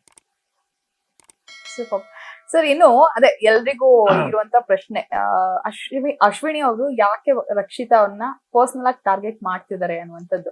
ಸೊ ನೀವ್ ನೋಡಿರೋ ಪ್ರಕಾರ ಪರ್ಸನಲ್ ಆಗಿ ಟಾರ್ಗೆಟ್ ಮಾಡ್ತಾ ಇದಾರ, ಹೌದಾ? ಇಲ್ಲ ರಕ್ಷಿತಾ ನಾಟಕ ಮಾಡ್ತಾರೆ ಅಂತ ಕೂಡ ತುಂಬಾ ಜನ ಹೇಳ್ತಾ ಇದಾರೆ ಮನೇಲಿರೋರು, ಫೇಕ್ ಅಂತ ಹೇಳಿ, ಹೌದಾ ಅಂತ? ಇಲ್ಲ ಅವ್ರ ಇಬ್ರು ವಿಚಾರದಲ್ಲಿ ಏನ್ಕೆ ಜಗಳ ಆಯ್ತು ಅಂತಾನು ಸುದೀಪ್ ಸರ್ ಎಲ್ಲಾರ್ಗು ಒಂದು ಕ್ಲಾರಿಟಿ ಕೊಟ್ಟವ್ರೆ. ಏನ್ಕೆ ಜಗಳ ಎಲ್ಲಿಂದ ಶುರುವಾಯ್ತು, ಜಗಳ ಯಾಕೆ ಮಾಡಿದ್ರು, ಜಗಳದಲ್ಲಿ ಯಾರ್ ತಪ್ಪು ಯಾರ್ ಸರಿ ಅಂತಾನು ಸುದೀಪ್ ಸರ್ ತುಂಬಾ ಎಲ್ಲ ಕರ್ನಾಟಕ ಜನ ಕ್ಲಾರಿಟಿ ಕೊಟ್ಟಿರೋದ್ರಿಂದ ಇದ್ರಲ್ಲಿ ತಪ್ಪು ಅಂತ ಅನ್ಸುತ್ತೇನೆ ಅಶ್ವಿನಿ ಮೇಡಮ್ ಅವ್ರದ್ದು ಮತ್ತೆ ಜಾನ್ವಿ ಮೇಡಮ್ ಅವ್ರದ್ದು. ಯಾಕಂದ್ರೆ ಅವರೇ ಗೆಜ್ಜೆ ಅಲ್ಲಾಡ್ಸಿ ತಪ್ಪು ಮಾಡಿ ಆ ತಪ್ಪನ್ನ ಈ ಹುಡುಗಿ ಮೇಲೆ ಹಾಕಿ, ಆಮೇಲೆ ನೀನೇ ಮಾಡಿದ್ನಿ ಅಂತ ಎಲ್ಲ ಹಾಕಿ ಆ ಹುಡುಗಿ ಮೇಲೆ ಜಗಳ ಮಾಡಿ ಆ ಹುಡುಗಿರ್ನೇ ಕಣ್ಣೀರ್ ಹಾಕ್ಸಿ ಹಿಂಗೆಲ್ಲ ಮಾಡಿದ್ರು. ಬಟ್ ಆಮೇಲೆ ಏನು ಅಂತ ಸುದೀಪ್ ಸರ್ ಎಲ್ಲ ವಿಡಿಯೋ ಎಲ್ಲ ನೋಡಿ ಮಾಡಿದಾಗ ತಪ್ಪು ಅವ್ರದೇ ಇತ್ತು. ಅವಾಗ ಅಶ್ವಿನಿ ಮೇಡಮ್ ಅವರು ಅವ್ರನ್ನ ಸಾರಿನೂ ಕೇಳಿದ್ರು ರಕ್ಷಿತರಿಗೆ. ಅಂದ್ರೆ ಏನಕ್ಕೆ ಅಂದ್ರೆ ಇದನ್ನ ಬೇರೆಯವ್ರು ಮಾಡಿದ್ರೆ ಓಕೆ, ಅಶ್ವಿನಿ ಮೇಡಮ್ ಅವ್ರಿಗೆ ಒಂದು ಹೆಸರಕ್ಕೆ ಒಂದು ಒಳ್ಳೆ ಹೋರಾಟ ಮಾಡ್ತಾರೆ ಹೊರಗಡೆ, ಕನ್ನಡ ಪರವಾಗಿ ಹಿಂಗೆಲ್ಲ ತುಂಬಾ ಹೆಸರು ಮಾಡಿರುವಂತ ಅವರು. ಅಂಥದ್ರಲ್ಲಿ ಯಾವ್ದೋ ಒಂದು ಚಿಕ್ಕ ವಿಷಯಕ್ಕೆ ಈ ತರ ಮಾಡ್ಬಿಟ್ಟು ಒಂದು ಚಿಕ್ಕವ್ರು ಆಗ್ಬಿಟ್ರಾ ಅಂತ ಅನಿಸ್ತದೆ. ಕರ್ನಾಟಕ ಜನತೆಗೆ ಆಗ್ಬೋದು ಅಥವಾ ಒಳಗಿರೋ ಅಷ್ಟು ಜನರಿಗೂ ಏನಾಗುತ್ತಂದ್ರೆ ಅಶ್ವಿನಿ ಮೇಡಮ್ ಇಷ್ಟೊಂದು ಸಣ್ಣದಾಗಿ ಯೋಚನೆ ಮಾಡ್ಬಿಟ್ರ ಅಂತ ಅನಿಸ್ತದೆ. ಅವ್ರು ಫನ್ನಿಯಾಗಿ ಯೋಚನೆ ಮಾಡಿದ್ರು ಓಕೆ, ಸಿಗಾಗಳ ಟೈಮಲ್ಲಿ ಏನೋ ತಮಾಷೆ ಮಾಡ್ದೋ ಅಶ್ವಿನಿ ರಕ್ಷಿತಾ ಬೇಜಾರಾಗ್ಬೇಡ ಅಂದ್ರೆ ಚಾಪ್ಟರ್ ಫಿನಿಶ್ ಇಷ್ಟೊಂದು ದೊಡ್ಡದಾಗ ಆಗ್ತಿರ್ಲಿಲ್ಲ. ಅವರು ಸುದೀಪ್ ಸರ್ ನೋಡಿ ಸಾರಿ ಕೇಳಿ ನಿಮ್ ತಪ್ಪಾಗೈತೆ ಅಂದಂಗಂಟ್ಲು ಅವ್ರ ತಪ್ಪನ್ನ ಅವ್ರು ಒಪ್ಕೊಳ್ಳೋದೇ ಇಲ್ಲ, ಜಾನ್ವಿ ಮೇಡಮ್ ಅವರು ಮತ್ತೆ ಅಶ್ವಿನಿ ಮೇಡಮ್ ಅವರು. ಅದ್ರಿಂದ ಇವತ್ತೆಲ್ರಿಗೂ ಏನಾಯ್ತು ಅಂದ್ರೆ ಅವ್ರ ವಿಲನ್ ತರ ಕಾಣಿಸ್ತಾರೆ ಅಶ್ವಿನಿ ಮೇಡಮ್ ಅವರು. ಅದ ಇನ್ನೊಂದ್ ಪ್ರಶ್ನೆ ಕೇಳಿದೆ, ರಕ್ಷಿತಾ ಫೇಕ್ ಅಂತ ಹೇಳಿ ಸತ್ಯವಾಗ್ಲೂ ಇಲ್ಲ ಹಂಗ ಅನ್ಸೋದಿಲ್ಲ. ಯಾಕಂದ್ರೆ ಚಿಕ್ಕ ಹುಡುಗಿಗೆ ಆ ಹುಡುಗಿ ಇಲ್ಲಿಗೆ ಬಿಗ್ ಬಾಸ್ ನೋಡಿಲ್ಲ, ಬಿಗ್ ಬಾಸ್ ನೋಡಿಲ್ಲ ಅಂತಿದೆ ಹೆಂಗೆ ಏನು ಅಂತ. ಆ ಹುಡುಗಿ ಅಡ್ಗೆ ಮಾಡೋದ್ರಲ್ಲಿ ಒಂದ್ ಸ್ವಲ್ಪ ಹೆಸರು ಇದೆಲ್ಲ ಮಾಡಿರೋದ್ರಿಂದ ಕಿರಿಕ್ ವಿತ್ ಕುಕ್ಕು ಇತ್ತಲ್ಲ ಕಲರ್ಸ್ ಅನ್ನೋದ್ರಲ್ಲಿ ಅದಕ್ಕೆ ಆಫರ್ ಬಂದಿತ್ತಂತೆ. ಅವಳೇನೋ ಕಾರಣಾಂತರದಿಂದ ಬಂದಿಲ್ಲ. ಈಗ ಬಿಗ್ ಬಾಸ್ ಕರೆದವ್ರೆ ಬಂದಿದ್ದಾಳೆ ಅಷ್ಟೇ. ಏನು ಬಿಗ್ ಬಾಸ್ ಅಂದ್ರೆ ಏನು ಹೆಂಗಿರ್ಬೇಕು ಏನೋ ಗೊತ್ತಿಲ್ಲ. ಒಳಗಡೆ ಬಂದಾದ್ಮೇಲೆ ತಿಳ್ಕೊಂಡಿದ್ದಾಳೆ ಹುಡುಗಿ. ತಿಳ್ಕೊಂಡು ಆಟ ಆಡ್ತಾ ಇದ್ದಾಳೆ. ಆ ಹುಡುಗಿ ಹೆಂಗೆ ಅಂದ್ರೆ ನೀವ್ ಯಾರನ್ನ ನೋಡಿ ಅಲ್ಲಿ ಸರಿ ಅಂದ್ರೆ ಸರಿ, ತಪ್ಪು ಅಂದ್ರೆ ತಪ್ಪು. ನೋಡಿ ಅವತ್ತು ಕಲಾವಿದ್ರದ್ದು ಮತ್ತೆ ಚಪ್ಲಿದು ಅವ್ರು ಕ್ಲಾರಿಟಿ ಹೇಳ್ತಾರೆ, ನಾನು ಅದಕ್ಕೆ ಅಂದಿಲ್ಲ, ಕಲಾವಿದ್ರಿಗೆ ಬೋದಿಲ್ಲ, ನಾನು ಅಂದಿತ್ತು ಇಲ್ಲಿ ಬಣ್ಣ ಹಚ್ಕೊಂಡು ನಾಟಕ ಮಾಡಬೇಡಿ ಅಂತ ಹೇಳಿರೋದು. ನಾನು ಚಪ್ಲಿ ತೋರ್ಸಿರೋದು ನಿಮ್ಗಲ್ಲ, ನಿಮ್ಮ ಓಟು ಬೇಡ, ನಿಮ್ಮ ಓಟ್ ಬಂದ್ರೆ ನಾನು ಕಾಲಲ್ಲಿ ತಳ್ತೀನಿ ಹಿಂಗಂತೀನಿ ಅಂತ ಅಂದಿರೋದು. ಅವಳು ಹೇಳಿತ್ತು ಕರೆಕ್ಟ್ ಆಗಿತ್ತು. ಸುದೀಪ್ ಸರ್ ಬಂದು ಚೆಕ್ ಮಾಡಾದ್ಮೇಲೆ ಕರೆಕ್ಟ್ ರಕ್ಷಿತಾ ಹೇಳ್ತಾರೆ ಸರಿ ಅಂತ ಅನ್ನಿಸ್ತು. ಅಶ್ವಿನಿ ಮೇಡಮ್ ಅವ್ರು ಹೇಳ್ತು ತಪ್ಪು ಅಂತ ಅನ್ನಿಸ್ತು. ಹಂಗೆ ಹುಡುಗಿ ಎಲ್ಲಿ ಸರಿ ಅನ್ಸದೆ ಅಲ್ಲಿ ವಾದ ಮಾಡ್ತಾಳೆ. ಯಾರೇ ವಯಸ್ಸಿನಲ್ಲಿ ತಾರತಮ್ಯ ಆಗ್ಲಿ ಏನೇ ಎದ್ರ ಹುಡುಗಿನೇ ಅಲ್ಲ. ಹುಡುಗಿ ನೋಡೋದ ನಿಜವಾಗ್ಲು ಚಿಕ್ಕ ಹುಡುಗಿ, ಇಷ್ಟೇ ಹೊತ್ತು ಬಟ್ ಯಾರು ಎದುರುಗಡೆ ಯಾರೇ ಸೋಲಲ್ಲ. ನಿಮಗೆ ಮನೇಲಿ ಇದ್ದವರಲ್ಲಿ ನೀವ್ ತುಂಬಾ ಟೈಮ್ ಸ್ಪೆಂಡ್ ಮಾಡಿದ್ರ ಇಷ್ಟು ವಾರಗಳ ಕಾಲ. ಆಬ್ವಿಯಸ್ಲಿ ಒಬ್ಬೊಬ್ರು ಹೇಗೆ ಅನ್ನೋದು ನಿಮಗೆ ಗೊತ್ತಿರುತ್ತೆ. ಸೊ ನಿಮ್ ಪ್ರಕಾರ ಯಾರು ತುಂಬಾ ಇನ್ನೂ ಫೇಕ್ ಆಗಿದ್ದಾರೆ, ಮುಕ್ಕೋಡ ಹಾಕೊಂಡಿದಾರೆ ಅಂತ? ಯಾಕಂದ್ರೆ ಅಲ್ಲಿರೋರು ಎಷ್ಟೊಂದ್ ಜನ ಅವ್ರವ್ರಗಳಿಗೆ ಮುಕ್ಕೋಡ ಹಾಕೊಂಡಿದ್ದೀರಾ ಅಂತ ಹೇಳ್ತಾರೆ. ಬಟ್ ನೀನ್ ನೋಡ್ದಂಗೆ ಯಾರು ಇನ್ನು ಮುಕ್ಕೋಡ ಹಾಕೊಂಡಿದ್ರೆ ಫೇಕ್ ಆಟ ಆಡ್ತಾ ಇದ್ರು? ಸತ್ಯ ನಾನು ಹೇಳಿದ್ನಲ್ಲ, ಬಿಗ್ ಬಾಸ್ ಮನೆ ಒಳಗೆ ಏನು ಜಡ್ಜ್ಮೆಂಟ್ ಮಾಡಕ್ ಸಾಧ್ಯನೇ ಇಲ್ಲ. ಫೇಕು ಅವ್ನ್ ಮುಕ್ಕೋಡ ಅಂತ ಅನ್ನಕ್ ಸಾಧ್ಯನೇ ಇಲ್ಲ. ನಿಜವಾಗ್ಲೂ ನಾವು ಯಾರ ಜೊತೆ ದ್ವೇಷ ಮಾಡಿದಾಗ ಅವ್ರು ಮಾಡೋದೆಲ್ಲ ನಮ್ಗೆ ತಪ್ಪ ಕಾಣಿಸ್ತಾ ಇರ್ತದೆ. ಅದೇ ನಾವಿಬ್ರು ಚೆನ್ನಾಗಿದ್ದಾಗ ಏನು ಕಾಣಿಸೋದೇ ಇಲ್ಲ. ಏನೋ ವೈಮನಸ್ ಆಯ್ತು ಅಂದ್ರೆ ಅವ್ರು ಮಾಡೋದೆಲ್ಲ ತಪ್ಪು. ಅವ್ನು ಹೋಗ್ತಾ ಇರ್ಬೇಕಾದ್ರೆ ನಿಮ್ ಇದ್ರಿಗೆ ಅಂತ ಕೆಂಬಿಟ್ರು ತಪ್ಪು ಅಂತ ಅನಿಸ್ತಾ ಇರ್ತದೆ. ಅವ್ನು ಕೆಮ್ಮಿರ್ತಾನೆ. ಹಂಗೆ ವೈಮನಸ್ ಆದಾಗ ಅವ್ನು ಸರಿ ಇಲ್ಲ, ಅವ್ನು ಕೆಟ್ಟವನು, ಜಗಳ ಗಂಟೆ, ಅವ್ನ ಕಿತಾಪತಿ ಅಂತ ಅನಿಸ್ತಾ ಇರ್ತದೆ. ಹಂಗೆಲ್ಲ ಆಗ ಕಾರಣ ಏನು ಅಂದ್ರೆ ಅವ್ರವ್ರಲ್ಲಿ ಏನೋ ಮನಸ್ತಾಪ ಬಂದಾಗ. ಅದ್ ಬಿಟ್ರೆ ಯಾರು ಮುಕ್ಕೋಡನು ಹಾಕಂಗಿಲ್ಲ, ಯಾರು ನಾಟಕನೂ ಆಡ್ತಾ ಇಲ್ಲ. ಎಲ್ಲ ಅವ್ರವ್ರ ಆಟ ಆಡ್ತಾ ಇದಾರೆ. ಎಲ್ಲ ಅವ್ರವ್ರ ಆಟ ಆಡ್ತಾ ಇದಾರೆ. ನೀವ್ ಹೇಗಿದ್ರಿ ಸರ್? ನಾನು ಅಷ್ಟೇ, ನಮ್ದು ಯಾವ್ದು ಮುಕ್ಕೋಡ ಆತರ ಈ ತರ ಏನಿಲ್ಲ. ಯಾಕಂದ್ರೆ ಸ್ಟೇಜ್ ಮೇಲೆ ಹೋದಾಗ ಅಷ್ಟೇ ನಾನು ಪಾತ್ರ ಮಾಡ್ತೀನಿ. ಏನು ಡಬಲ್ ಮೀನಿಂಗ್ ಈ ತರದ್ ಇನ್ನೊಂದು ಏನು ಒಬ್ಬ ರೈಟ್ರು ಡೈರೆಕ್ಟರ್ ಕೊಡ್ತಾರೆ ಅದ್ ಮಾಡ್ತೀನಿ. ಬಟ್ ನಾನು ರಿಯಲ್ ನಿಜ ಜೀವನದಲ್ಲಿ ನಾನು ಹೇಗಿದ್ದೀನಿ ಅಂದ್ರೆ ನಾನು ಹೇಗಿದ್ನೋ ಅಲ್ಲೂ ಹಾಗೆ ಇದೆ ಅಷ್ಟೇ. ಜಾಸ್ತಿ ಮಾತಾಡಲ್ಲ, ಸೈಲೆನ್ಸು, ಎಷ್ಟು ಬೇಕಷ್ಟು ಮಾತಾಡ್ತೀನಿ, ಜಗಳ ಈ ಹೋಗಲ್ಲ, ಹಾಗೆ ಇರ್ತೀವಿ ಅಲ್ಲಿ. ಬಟ್ ತುಂಬಾ ಎಮೋಷನಲ್ ಅಂತ ಕಾಣುತ್ತೆ ನೀವು. ಹೌದು, ನನ್ಗೆ ಅದೇನೋ ಗೊತ್ತಿಲ್ಲ, ಅದೊಂದು ಅವಾಗಿಂದ ಬಂದ್ಬಿಟ್ಟೈತೆ ಚಿಕ್ಕ ವಯಸ್ಸಿಂದ. ಅದ್ರಲ್ಲಿ ನಮ್ ತಂದೆ ಸತ್ಮೇಲಂತೂ ತುಂಬಾ ಎಮೋಷನಲ್ ಕನೆಕ್ಟ್ ಆಗ್ಬಿಡ್ತೀನಿ. ಎಷ್ಟೇ ಖುಷಿಯಾಗಿದ್ರು ಅಪ್ಪ ಅನ್ನೋ ತಕ್ಷಣ ಒಂಥರ ಕನೆಕ್ಟ್ ಆಗ್ಬಿಡ್ತೀನಿ ನಾನು. ಅದ್ ನೋಡಿದಾಗ ಏನ್ ಅನ್ಸ್ತದೆ, ನಾಟಕ ಮಾಡ್ತಾನೆ ನನ್ ಮಗ ಅಂತ ಅನ್ಕೋಬಹುದು. ಅವ್ರು ಏನಾರು ಅನ್ಕೊಳ್ಳಿ, ನಮ್ಮ ಕಷ್ಟ ನಮ್ಗೆ ಗೊತ್ತಿರ್ತದೆ, ನಮ್ಮ ನೋವು ನಮ್ಗೆ ಗೊತ್ತಿರ್ತದೆ. ನನ್ನ ಹಸಿವು ನಿಮಗ್ ಆಗುತ್ತಾ ಅಥವಾ ನಿಮ್ಮ ಹಸಿವು ನಮಗ್ ಗೊತ್ತಾಗ್ತದೆ ಅಲ್ವೇ? ಯಾರು ಕೀಳಾಗ ಕಾಣ್ಬಾರ್ದು. ಏನಾರು ಹೇಳ್ಬೇಕಾ ಬಂದು ನೇರವಾಗಿ ಈ ತರದ್ ಏನೋ ತಪ್ಪು ಮಾಡ್ತೇವೆ ತಿದ್ಕು ಅಂತ ಹೇಳಿರ್ಬೇಕು ಅಂದ್ರೆ ಅವ್ನ ಹರ್ಟ್ ಮಾಡಕ್ಕಂತೂ ಯಾರಿಗೂ ಯಾವ ಅದು ರೈಟ್ಸ್ ಇಲ್ಲ. ಸೊ ಈಗ ನೀವ್ ಬೇರೆ ತುಂಬಾ ಸಣ್ಣ ಆಗ್ಬಿಟ್ಟಿದೀರಾ, ಹ್ಮ್ ನಿಮ್ಗೂ ಊಟ ಸಿಗ್ತಾ ಇರ್ಲಿಲ್ವಾ ಅಲ್ಲಿ? ನನ್ಗೆ ಅಲ್ಲಿ ಊಟ ಅನ್ನೋದೇ ಒಂದ್ ಸ್ವಲ್ಪ ಕಡಿಮೆ, ದಿನಕ್ಕೆ 2 ಟೈಮ್. ಹ್ಮ್ ಫಸ್ಟ್ ವಾರ ಸೆಕೆಂಡ್ ವಾರ ಹೆಂಗಿತ್ತು ಅಂದ್ರೆ ಒಂದ್ ದಿನಕ್ಕೆ ಒಂದೇ ಚಪಾತಿ. ಅಂದ್ರೆ ಏನೇನ್ ತಪ್ಪುಗಳು ಮಾಡ್ಬಿಟ್ಟು ಸಿಕ್ಕಿರೋ ಊಟ ಎಲ್ಲ ಕಳ್ಕೊಬಿಡ್ತೇವೆ. ಯಾರೋ ಒಬ್ಬ ಮಾಡೋ ತಪ್ಪಿಗೆ ಇಡೀ ಬಿಗ್ ಬಾಸ್ ಮನೇನೆ ನಾವ್ ಇದಕ್ಕೆ ಶಿಕ್ಷೆ ಗುರಿ ಆಗ್ಬಿಡ್ತೀವಿ. ಅವಾಗ ಊಟ ಕಳ್ಕೊತೀವಿ, ರೈಸ್ ಕಳ್ಕೊತೀವಿ, ಏನೋ ಕಳ್ಕೊತೀವಿ. ಒಂದಿನ ಬರೀ ಸಾಂಬಾರ್ ಕುಡ್ಕೊಂಡ್ ಮಲಗಿದ್ದೀವಿ. ಅಯ್ಯೋ. ಈಗ ಅಟ್ಲೀಸ್ಟ್ ಈಗ ಜಂಟಿ ತಗೊಂಡ್ಮೇಲೆ ಒಂಚೂರು ಊಟ ಗೀಟ ಸಿಗ್ತೈತೆ. ನಮ್ಗೆ ಸಣ್ಣ ಆಗ್ಬೇಕು ಅಂತ ಆಸೆ ಇತ್ತು. ಅಲ್ಲೋಗ್ ತೀರ್ಸ್ಕೊಂಡ್ ಬಂದ್ಬಿಟ್ರಿ ಆಸೆನ? ಹೆಂಗ ಅಲ್ಲಿ ಹೋಗಿ ಒಂಚೂರು ಸಣ್ಣ ಆದೆ. ಸೊ ಇನ್ ಮುಂದೆ ಏನು ಅಂತ ಹೇಳಿ, ಏನ್ ಮಾಡ್ತಾರೆ ಚಂದ್ರಪ್ರಭಾ ಅವರು? ನನಗೆ ಅವಾಗಿಂದನೂ ಸಿನಿಮಾ ಬಿಟ್ರೆ ಬೇರೆ ಜಗತ್ತು ನಮ್ಗೆ ಗೊತ್ತಿಲ್ಲ. ಸಿನಿಮಾ ಮಾಡ್ಬೇಕು ಅಂತ ಎಷ್ಟೋ ವರ್ಷದಿಂದ ಒಂದೊಂದು ತಪಸ್ಸು. ನಿಜವಾಗ್ಲೂ ಡೈರೆಕ್ಟರ್ ಆಗ್ಬೋದು, ಡೈರೆಕ್ಟರ್ ಸರ್ ಆಗ್ಬೋದು, ಪ್ರೊಡ್ಯೂಸರ್ ಸರ್ ಆಗ್ಬೋದು. ನಮ್ಮದು ಎಲ್ಲ ಗಿಚ್ಚಿಗಿಲಿ ಅದು ಮಜಾ ಬರ್ತದೆ ನೋಡಿ. ಚಂದ್ರಪ್ರಭನ್ಗೂ ಒಂದು ಪಾತ್ರ ಮಾಡ್ಸೋಣ ಅನ್ಕೊಂಡು ಕೊಟ್ರೆ ನಮಗೂ ಬಹಳ ಖುಷಿ ಆಗ್ತದೆ. ನಾವು ಋಣಿಯಾಗಿರ್ತೀವಿ. ಆತರ ಅವಕಾಶಕ್ಕೋಸ್ಕರ ಕಾಯ್ತಾ ಇದ್ದೀನಿ. ಇನ್ನು ಸರ್, ನೀವು ಬಿಗ್ ಬಾಸ್ ಹೋಗೋಕ್ಕಿಂತ ಮುಂಚೆ ಊರಲ್ಲಿ ಗಾರೆ ಕೆಲಸ ಮಾಡ್ತಾರೆ, ಮುಂಚೆಯಿಂದನೂ ಮಾಡ್ತಾ ಇದ್ರಿ. ಬಟ್ ಅದು ತುಂಬಾ ಜನಕ್ಕೆ ಇದಾಯ್ತು, ಅಂದ್ರೆ ಕಲಾವಿದರಿಗೆ ಅವಕಾಶಗಳು ಈ ಮಟ್ಟಿಗೆ ಕೊರತೆ ಇದೆಯಾ ಅನ್ನೋದು ಎಲ್ರಿಗೂ ಕೂಡ ಬೇಜಾರ್ ತಂದಿತ್ತದು. ಸೊ ಆಕ್ಚುಲಿ ಏನದು ಅಂದ್ರೆ ಲೈಕ್ ನಿಜವಾಗ್ಲೂ ನಿಮ್ಗೆ ಅವಕಾಶಗಳು ಹುಡ್ಕೊಂಡ್ ಬಂದಿರ್ಲಿಲ್ವಾ? ಹೇಗೆ ಅವಾಗ ಆ time ಒಂಚೂರು ಅಲ್ಲಿ? ಸ್ವಲ್ಪ ಕಡಿಮೆ ಆಗಿತ್ತು. ಹ್ಮ್. ಅದ್ರಿಂದ ಅಲ್ಲಿ ಗೊತ್ತಿರೋರ್ ಜೊತೆ ಒಂಚೂರು ಹ್ಮ್. ಕೆಲಸ ಮಾಡಿದಂತೂ ಸತ್ಯ, ಅದ್ರಲ್ಲಿ ಬೇಕಿಲ್ಲ. ಯಾರು ಗಾರೆ ಕೆಲಸ ಮಾಡ್ತಾರೆ ಅಂದ್ರೆ ಸುಮ್ಮನೆ ರೀಲ್ಸ್ಗೋಸ್ಕರ ಮಾಡ್ತಾರ ಹಂಗೇನಿಲ್ಲ. ಯಾವ್ದೋ ಒಂದು ಫೋಟೋ ಅಪ್ಲೋಡ್ ಮಾಡಿರೋದ್ರಿಂದ ಹಂಗಾಯ್ತು. ಈ ತುಕಾಲಿನೂ ಗೊಬ್ಬರನೂ ಆಗಲ್ಲ. ಇವ್ರು ಏನ್ ಮಾಡಿದ್ರು, ಯಾವ್ದೋ ಒಂದು ಕಾರ್ಯಕ್ರಮಕ್ಕೆ ಹೋಗಿದ್ರು, ಅಲ್ಲಿ ಎಲ್ಲಾ ಮೀಡಿಯಾದಲ್ಲಿ ಇವ್ರು ಫನ್ನಿಯಾಗಿ ರೇಗ್ಸೋದ್ರು. ಅಪ್ಪ ಮನೆ ಬಿಟ್ಟಿದ್ವಿ, ಇಷ್ಟೊಂದು ಕಾರ್ಯಕ್ರಮ ಮಾಡ್ತಿದ್ವಿ, ಹಿಂಗೆಲ್ಲ ಮಾಡ್ತಿದ್ವಿ, ಗಾರೆ ಕೆಲಸ ಮಾಡ್ದ ಹಂಗೆ ರೇಗಿಸ್ತಾ ಇದ್ರು. ಹಿಂಗ್ ರೇಗಿಸ್ತಾರಲ್ಲ ಅಂದ್ಬಿಟ್ಟು ಅವ್ನ್ ಕಡ ನನ್ ಗಾರೆ ಕೆಲಸ ಮಾಡಿಲ್ಲ, ಸುಮ್ನೆ ಹಾಕೊಂಡಿದ್ದೆ ಫೋಟೋವ ಏನು ಅಂದೆ. ಅದ್ ಹಂಗಿದ್ದು ಹಿಂಗೆ ತಿರ್ಸ್ತು. ಹಿಂಗೆ ಏನೋ ತಮಾಷೆ ಮಾಡಕ್ ಹೋಗಿ ಹಂಗೆ ತಿರ್ತಾ ಇರ್ತೇನೆ. ಬಟ್ ಮಾಡಿದಂತೂ ನಿಜ ಸತ್ಯ ಅಷ್ಟೇನೆ. ಮಾಡಿದ ಕೆಲಸನ ಕಳ್ತನ ಮಾಡೋದನ್ನ ನಾಚ್ಕೋಬೇಕು, ಮುಜುಗರ ಪಡ್ಕೋಬೇಕು. ನಾವು ಮಾಡಿದ್ವಿ ಇಂಥ ಕೆಲಸನ ಯಾವತ್ತೋ ಒಂದಿನ ಮಾಡ್ತೀವಿ ಅಂದಕ್ಕೆ ಖುಷಿಯಿಂದ ಹೆಮ್ಮೆ ಅಲ್ವೇ? ಅದೇನ ಅವಮಾನ ಮಾಡೋಂಥ ಕೆಲಸನ ಅಲ್ವಲ್ಲ. ನಾನ್ ಫಸ್ಟ್ ಇಂದ ನಮ್ ತಂದೆ ಹೇಳ್ಕೊಟ್ಟಿರೋ ಕೆಲಸ ಮಾಡ್ದೆ, ಅದ್ರಲ್ಲಿ ಏನ್ ತಪ್ಪಿದೆ? ಒಂದ್ ಸ್ವಲ್ಪ ದಿನ ಮಾಡ್ದೆ, ಆಮೇಲೆ ಎಲ್ಲಾ ಬರೀ ಅದೇ ಇದು ಬರೀ ಟಿವಿನಲ್ಲೇ ಬರೋಕ್ ಶುರು ಆಯ್ತು. ಸುಮ್ಮನೆ ಆಗ್ಬಿಟ್ಟೆ ಆತಗೆ. ಅಷ್ಟೊತ್ತು ಬಿಗ್ ಬಾಸ್ ಆಫರ್ ಗೊತ್ತು, ಇಲ್ಲೂ ಬಂದೆ, ಜಂಪ್ ಆಗ್ಬಿಟ್ರಿ. ಇನ್ನು ನಿಮ್ಗೆ ಅಂದ್ರೆ ಚಂದ್ರಪ್ರಭಾನ ನಾನ್ 4 ವರ್ಷದಿಂದ ನೋಡ್ಕೊಂಡ್ ಬರ್ತಾ ಇದೀನಿ. ಬಟ್ ಎಲ್ಲೋ ವೈಫ್ ಬಂದ್ಮೇಲೆ ನಿಮ್ಗೆ ಒಂಥರ ಬೂಸ್ಟ್ ಸಿಕ್ಕಂಗೆ, ಅವ್ರು ನಿಮ್ಗೆ ಸ್ಟ್ರೆಂತ್ ಆಗಿ ನಿಂತಿದ್ದಾರೆ, ದೊಡ್ಡ ಎನರ್ಜಿ ನಿಮ್ಗೆ ಅವರು. ಬಟ್ ಬಿಗ್ ಬಾಸ್ ಮನೆಯಲ್ಲಿ ಹೋಗಿ ಒಂದ್ ವಾರ ಅನ್ಕೊಂತೀನಿ, 1-2 ವಾರಕ್ಕೆ ಏನೋ ಡಿಸ್ಕಷನ್ ಆಗ್ತಾ ಇರುತ್ತೆ. ಅಲ್ಲಿ ಹೆಂಡತಿ ಬಗ್ಗೆ ಮಾತನಾಡಿ ನೀವು ಕೂಡ ಎಮೋಷನಲ್ ಆಗ್ಬಿಟ್ರಿ, ಅಂದ್ರೆ ಮಗು ವಿಚಾರ ಬಂದಾಗ. ಇಲ್ಲ, ಹೆಂಡತಿ ಬಗ್ಗೆ ನಾನು ಯಾವತ್ತೂ ಎಮೋಷನಲ್ ಆಗೇ ಇಲ್ಲ. ನಾನು ಮಲ್ಲಮ್ಮ ಅವ್ರ ಹತ್ರ ಮಾತಾಡ್ಬೇಕಾದ್ರೆ ಲೈಕ್ ಅಲ್ಲಿ ತಂದೆ ಬಗ್ಗೆನೂ ಬಂದಿತ್ತು. ಬಟ್ ತಂದೆ ಬಗ್ಗೆ ತಾಯಿ ಬಗ್ಗೆ ಎಮೋಷನಲ್ ಆಯ್ತು, ನನ್ನ ಹೆಂಡತಿ ಬಗ್ಗೆ ಎಮೋಷನಲ್ ಆಗಿಲ್ಲ. ಅಂದ್ರೆ ಮಲ್ಲಮ್ಮ ಅವ್ರು ಕೇಳಿದ್ರು ಮಕ್ಳಿಲ್ವಾ ಅಂತೇನೋ. ಸೊ ಅವಾಗ ಹೇಳಿರ್ತೀನಿ ಮಲ್ಲವ ಇಲ್ಲ, ಒಂದ್ 2-3 ಸಲ ಹಿಂಗೆ ಅಬ್ಬಾಸ್ ಅಂತರ ಆಗೋಯ್ತು ಮಲ್ಲವ, ಮಗು ಆಗುತ್ತೆ ಮಲ್ಲವ, ಒಂಚೂರು ಏನೋ ಬೇಜಾರು ಅಂತ ಹಿಂಗೆ ಅಂದಿರ್ತೀನಿ. ನನ್ನ ಹೆಂಡತಿ ಬಗ್ಗೆ ಎಮೋಷನಲ್ ಆಗೋದಿಲ್ಲ, ಯಾಕಂದ್ರೆ ನನ್ನ ಹೆಂಡತಿ ಯಾವಾಗ್ಲೂ ನನ್ನ ಖುಷಿಯಾಗಿ ಜಾಲಿ ಇರ್ತಾಳೆ. ಅದರಿಂದ ನನ್ನ ಹೆಂಡತಿ ಬಗ್ಗೆ ನನ್ಗೆ ಏನ್ ಎಮೋಷನಲ್ ಅಂತ ಅನ್ಸೋದಿಲ್ಲ. ಅಂದ್ರೆ ಆತರ ಪ್ರೀತಿ ಇಲ್ಲ ಅಂತ ಅಲ್ಲ, ಅಲ್ಲ ಪ್ರೀತಿ ಇದೆ, ಅಡೋ ರೇಂಜ್ಗೆ ಆತರ ಇಲ್ಲ. ಓಕೆ. ಸೊ ಈಗ ಹೊರಗ್ ಬಂದಿದ್ದೀರಾ, ಪಾಪ ನಿಮ್ಗೆ ಅವ್ರು ಮನೇಲಿದ್ದಾಗ ನುಗ್ಗೆಕಾಯಿ ಸಾರಾ ಏನ್ ಸರ್ ಅದು? ನುಗ್ಗೆಕಾಯಿ ಸಾರು, ನುಗ್ಗೆಕಾಯಿ ಪಲ್ಯ. ಫಿಲ್ಮ್ ಅಲ್ಲಿ ಒಂದು ಡೈಲಾಗ್ ಇದೆಯಲ್ಲ, ಆತರ ಕೇಳಂಗ್ ಆಯ್ತು ನಮ್ಗೆ. ಸೊ ಈಗ ಹೊರಗ್ ಬಂದಿದ್ದೀರಾ, ಏನ್ ಮಾಡಿರ್ತಾರೆ ಅಡಿಗೆಗೆ, ಅಥವಾ ನೀವೇನ್ ಕೇಳಿ ಮಾಡ್ಸ್ಕೊಂಡ್ ತಿಂತೀರಾ? ಇಲ್ಲಿಂದ ಬರೋಕ್ಕಿಂತ ಮುಂಚೆನೆ ಒಳ್ಳೆ ನುಗ್ಗೆಕಾಯಿ ಪಲ್ಯ ಮಾಡಿದ್ದು, ಚೆನ್ನಾಗಿ ತಿಂದೆ, ನಾನು ರೆಸ್ಟ್ ಮಾಡಿದೆ. ಓಕೆ. ಏನ್ ಹೇಳಿದ್ರು?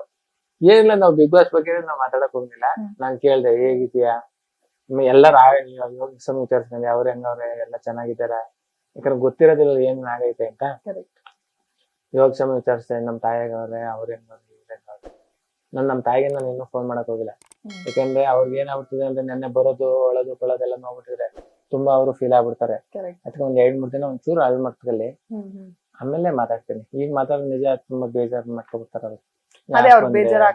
ಯಾಕೆ ಬಂದೆ ಹಂಗೆ ಹಿಂಗೆ ಅನ್ನೋ ಬೇಜಾರಾಗ್ಬಿಡ್ತಾರೆ. ಅದಕ್ಕೆ ನಾನು ಇನ್ನೂ ಮಾತಾಡಕ್ ಹೋಗಿಲ್ಲ. ತಾಯಿ ಹತ್ರ ಆದ್ರೂ ಕಾರಣ ಹೇಳ್ತೀರಾ? ಈ ಕಾರಣವ ನನಗೆ ಹೇಳೋದಿಲ್ಲ ಈಗ. ಅದ್ ಏನ್ ಕಾರಣ ಅಂತ ನಾನ್ ಒಂದು ತಿಳ್ಕೊಳ್ಳೇಬೇಕು. ದೊಡ್ಡ ಕಾರಣ ನಿಜವಾಗ್ಲೂ. ಓಕೆ, ನೋಡೋಣ ಯಾವಾಗಾದ್ರೂ ಹೇಳೋಂತ ಅವಕಾಶ ಸಿಗುತ್ತೆ. ಅಟ್ಲೀಸ್ಟ್ ವೈಫ್ಗೆ ಹೇಳಿದ್ರಾ? ಯಾರು ಯಾರಿಗೂ ಹೇಳಿಲ್ವಾ? ಓಕೆ. ನನ್ನ ಹೆಂಡತಿ ಅವ್ರು ಕ್ಲೋಸ್ ಆಗಿರೋರ್ಗೆ ಹೇಳ್ಬಿಟ್ರೆ, ಅವಳು ಏನಾರ ಅವ್ರು ಕ್ಲೋಸ್ ಆಗಿರೋರ್ಗೆ ಹೇಳ್ಬಿಟ್ರೆ ಎಲ್ಲ ಆಗ್ಬಿಡ್ತದೆ. ಕರೆಕ್ಟ್. ಅದಕ್ಕೆ ಯಾರಿಗೂ ಹೇಳಿಲ್ಲ. ನೋಡೋಣ ಸರ್, ಅದ್ ಯಾವಾಗ ಹೇಳ್ತೀರಾ ಅಂತ ನಾನು ಕೂಡ ವೇಟ್ ಮಾಡ್ತಾ ಇದ್ದೀನಿ. ಖಂಡಿತ ಹೇಳೇ ಹೇಳ್ತೀನಿ ಏನಕ್ಕೆ ಅಂತ. ಓಕೆ, ನೋಡೋಣ. ಅದ್ ಹೇಳ್ಬಿಟ್ರೆ ದೊಡ್ಡ ಸುದ್ದಿ ಆಗ್ಬಿಡ್ತದೆ. ಅದಕ್ಕೆ ಹೇಳೋದೇ ಬೇಡ ಅಂತ ಸುಮ್ಮನೆ ಆಗ್ಬಿಡ್ತೀನಿ. ಎಲ್ಲ ಕ್ಲೋಸ್ ಆದಂಗೆ ಆಗ್ಬಿಡ್ತದೆ. ಅದಕ್ಕೆ ಅದ್ರ ಬಗ್ಗೆ ಮಾತಾಡೋದೇ ಬೇಡ ಅಂತ ಡಿಸೈಡ್ ಆಗ್ತೀನಿ. ಹೌದಾ? ಓಕೆ, ನೋಡೋಣ, ಕಾಯ್ತೀನಿ ನೀವ್ ಯಾವಾಗ ಹೇಳ್ತೀರಾ ಅಂತ. ಸೊ ಖುಷಿ ಆಯ್ತು ನಿಮ್ ಜೊತೆ ಮಾತನಾಡಿ. ನಿಮಗ್ ನೀವು ಒಳ್ಳೆ ಡಿಸಿಷನ್ ತಗೊಂಡಿದ್ರಾ ಅಂತ ಅಂದಾಗ ಆಬ್ವಿಯಸ್ಲಿ ಅದ್ ನಿಮ್ಮ ಒಳ್ಳೆ ಡಿಸಿಷನ್ ಆಗಿರುತ್ತೆ. ಸೊ ಇಷ್ಟೊತ್ತು ಮಾತನಾಡಿದ್ಕೆ thank you so much. And ಮುಂದೆ ಒಳ್ಳೊಳ್ಳೆ ಪ್ರಾಜೆಕ್ಟ್ ನಿಮ್ಮನ್ನ ಹುಡ್ಕೊಂಡ್ ಬರ್ಲಿ, ಮತ್ತೆ ನಮ್ನೆಲ್ಲರನ್ನು ಎಂಟರ್ಟೈನ್ ಮಾಡಿ ಅನ್ನೋದು ನಮ್ಮ ಆಶಯ. ನಿಜವಾಗ್ಲೂ ನನಗೂ ತುಂಬಾ ಖುಷಿ ಆಯ್ತು. ಯಾಕಂದ್ರೆ ನಿಮ್ಮ ಪರಿಚಯ ನನಗೆ ತುಂಬಾ ವರ್ಷದಿಂದ. ಪುನಃ ನಿಮ್ನ ಭೇಟಿ ಮಾಡೋದಲ್ಲ, ನಿಮ್ ಜೊತೆ ಹಿಂಗೆ ಏನೋ ಮಾತುಕತೆ ಅನ್ಸ್ಕೊಂಡಲ್ಲ ಅಂತ ತುಂಬಾ ಖುಷಿ ಇದೆ. ಇನ್ನೂ ಹಲವಾರು ಕಾರ್ಯಕ್ರಮದಲ್ಲಿ ಇನ್ನೂ ಒಳ್ಳೊಳ್ಳೆ ಸಿನಿಮಾದ ಬಗ್ಗೆ ನಿಮ್ಮ ಸ್ನೇಹ ಹಿಂಗೆ ಕಂಟಿನ್ಯೂ ಆಗ್ಲಿ ಅಂತ ನಾನು ಕೇಳ್ಕೊತೀನಿ. ಮತ್ತೆ ನನ್ನ ಇಲ್ಲಿ ತನಕ ಪ್ರೀತಿ ಮಾಡಿರುವಂತ ಎಲ್ಲ ಕರ್ನಾಟಕದ ಅಭಿಮಾನಿಗಳಿಗೆ, ಹಿರಿಯರಿಗೆ, ಗುರು ಹಿರಿಯರಿಗೆ, ತಂದೆ ತಾಯಂದ್ರೆ ಎಲ್ರಿಗೂ ನಾನು ಹೇಳೋದೇನಂದ್ರೆ, ಇಲ್ಲಿ ತನಕ ನಾನು ಎಲ್ಲೇ ತಪ್ಪು ಮಾಡೋರು ತಿದ್ದಿದ್ದೀರಾ, ಚೆನ್ನಾಗ್ ಮಾಡತ್ತೋ ಬೆನ್ ತಟ್ಟಿದ್ದೀರಾ, ಚಪ್ಪಳಿ ಹಾಕಿದ್ದೀರಾ. ಇದೇ ತರ ನಿಮ್ಮ ಪ್ರೀತಿ ಆಶೀರ್ವಾದ ನನ್ ಮೇಲೆ ಇರ್ಲಿ ಅಂತ ನಾನು ಕೇಳ್ಕೊತೀನಿ. ನಮಸ್ಕಾರ. Thank you so much sir, thank you. So ನೋಡುದಲ್ಲ, ಇದಿಷ್ಟು ಚಂದ್ರಪ್ರಭಾ ಅವರ ಮಾತಾಗಿತ್ತು. ಇನ್ನಷ್ಟು ಹೆಚ್ಚಿನ ಅಪ್ಡೇಟ್ಸ್ ಗಾಗಿ ನೋಡ್ತಾ ಇರಿ ವಿಜಯ ಕರ್ನಾಟಕ.